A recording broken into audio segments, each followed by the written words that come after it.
Hello. So the basic purpose of making this video is to explain to you how lead generation works in the real estate industry. I'll be covering three aspects in this 5-minute video. Number one, how do we show ads? How do we ensure that the ads that we show online reach the right target audience? Number two, how are leads captured and how do we measure the performance of a campaign?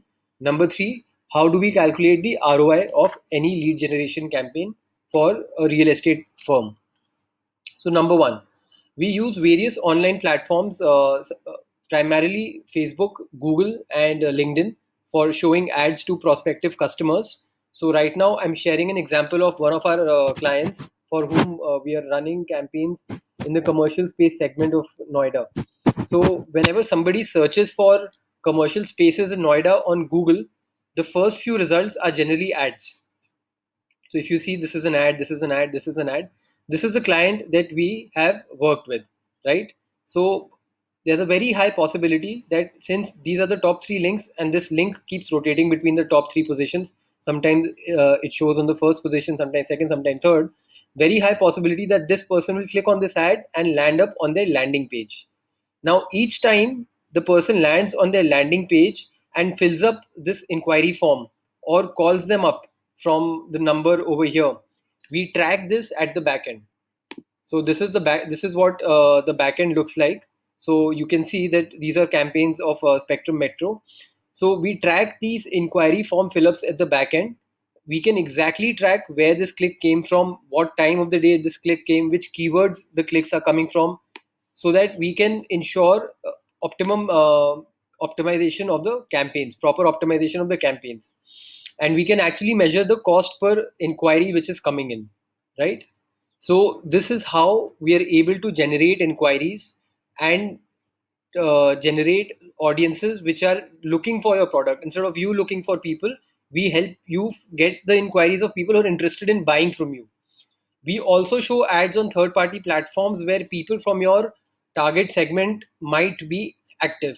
So for example, in the real estate segment, a lot of investors are active and they're looking for new properties to invest in, and so on and so forth. So we can show ads such as these on websites like Money Control, ET Now, Economic Times, other news sites, real estate sites, and so on, right? So these are called display ads. The logic is same. The idea is to get them to visit our microsite or a landing page and share their contact details. The offers that we put up on this page, the quality of information, the quality of the project will determine how many inquiries are generated, right? So this covers how ads are shown, how inquiries are generated.